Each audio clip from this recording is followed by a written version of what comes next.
3. Here I want to tell you the most important question in sales. The most important question in sales. And I can do it by giving you an anecdote and drawing on some research. The anecdote has to do with, and this comes out of the research here, the research of Robert Cialdini, who I'll talk about in a moment. So but I'll illustrate it with a story, very well-known story from the annals of advertising. So there's an ad man in the 1950s, American guy named Rosser Reeves. Did a lot of really interesting ad work. And there's a famous story about him that goes like this. It's this beautiful spring day in New York City. He and a colleague are walking through Central Park.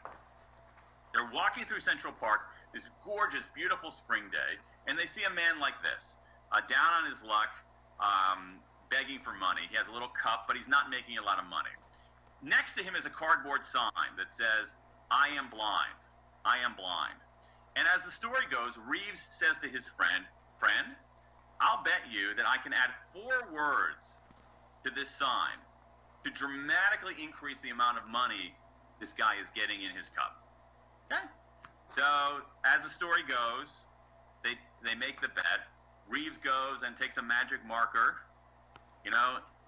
writes 4 words on that sign, and lo and behold, people start putting more coins, even a few bills, into that cup. So the question is, what 4 words did Reeves add to this sign?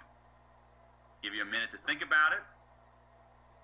Not a minute, but I'll give you a few seconds to think about it, to guess. Here's what he did.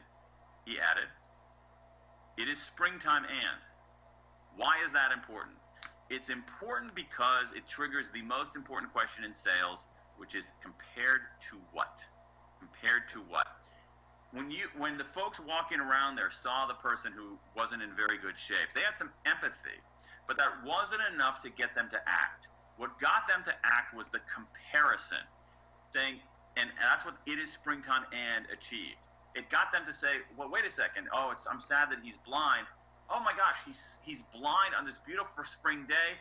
I can see what's going on here, but he can't. Now I understand his predicament better. My understanding actually activates my ability to take an action. It's what Cialdini calls in his wonderful book, Influence, a book that all of you should read, what he calls the contrast principle, But again, if we look at this batch of research really started by Cialdini, what it shows is that we tend to think the most important question is "whiffum," right? What's in it for me? That's an important question. It might be the second most important question, but the most important question is this: compared to what? People have a difficult time making decisions and even acting without a point of comparison. We need to understand things in a relative sense. It's harder for us to understand things in a purely limited, non-relative sense. So you always want to try to trigger, wherever you can, that compared to what question. It makes people much more likely to act. Let me give you an interesting example of that. It's a great piece of research out of Stanford. It involves buying hiking boots. Here's what they did. These researchers at Stanford. They had a whole group of participants, and they had 2 different arrangements. For the first group of people, they presented a list of all these virtues for these hiking boots. These hiking boots have waterproof soles. They have a 5-year warranty. They are endorsed by a hiking magazine, whatever. This long, long list of virtues about these beautiful hiking boots. The second group got a long list of virtues, the same list: waterproof soles, warranty, hiking magazine, etc., etc. But at the end of that long list of positives, there were a few small negatives. It basically said something along the lines of all these positives, but unfortunately they come in only 2 styles. Long list of virtues and positives, long list of virtues and positives followed by a small negative. In which case were people more likely to buy the hiking boots? Think about that for a second. Long list of virtues followed by a small negative. It turned out it was this group, the long list of virtues followed by a small negative. Here's what the researchers say. It's a paper from the end of 2012. They say adding a minor negative detail in an otherwise positive description of a target can give that description a more positive impact. Let's unpack this one more layer. The core logic is that when individuals encounter weak negative information, now this is enormously important, weak negative information, small negatives, minor negatives. If it said this long list of virtues and say, but unfortunately these shoes have giant gaping holes in the sole, not going to work.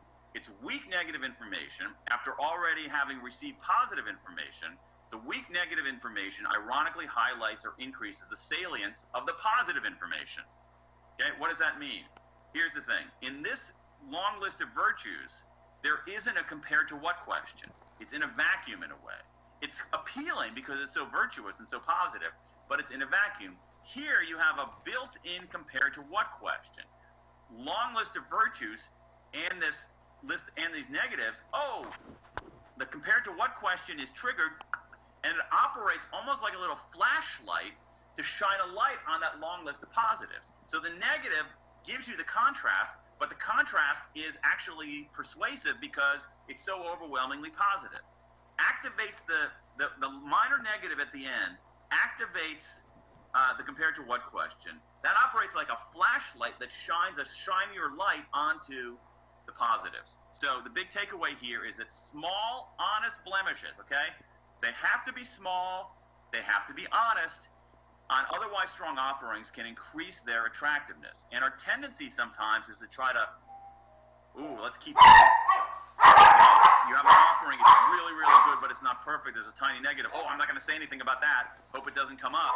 But actually bringing it up can activate the compared to what question, which activates the flashlight. Really, really interesting. Again, something you can do straight away.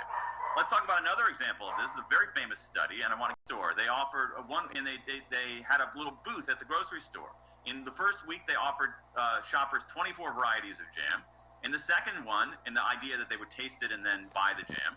In the second scenario, they offered buyers 6 varieties of jam. Okay? 1 week, 24 varieties of jam. Second week, 6 varieties of jam.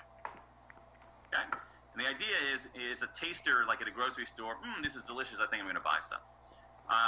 It turned out that more people tasted the jam when there were 24 choices. But when it got to actually buying the jam, when they were offered 24 choices, 3% of people bought. When they were offered 6 choices, 30% of people bought. That is, you give people 1/4 of the choices, they increase the take-up 10x. And I think a reason for that is, this study is maybe 10 years old, and it's some interesting follow-ons on this. I think the interesting part about this is that it goes against our intuition. We always want to give people lots of choices, but in many ways, in this world that's explosive about information, one of your roles as a seller is to be a curator, to be an editor.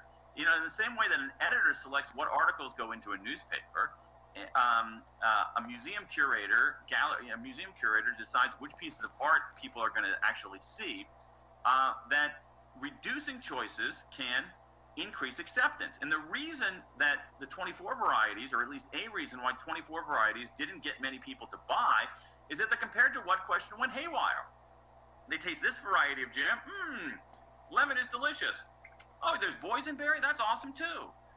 Hey, the sour cherry, and the compared to what question kind of short circuits and breaks down.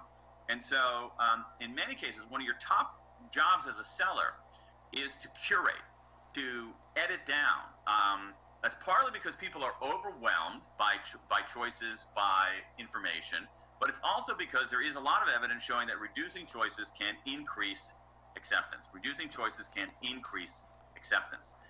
Many times consumers, if you look at the work on the long tail, many times consumers will do that on their own. But I think one of your jobs as a seller is to curate, to edit, because reducing choices can increase acceptance. One last one, and then we'll open it up for some questions.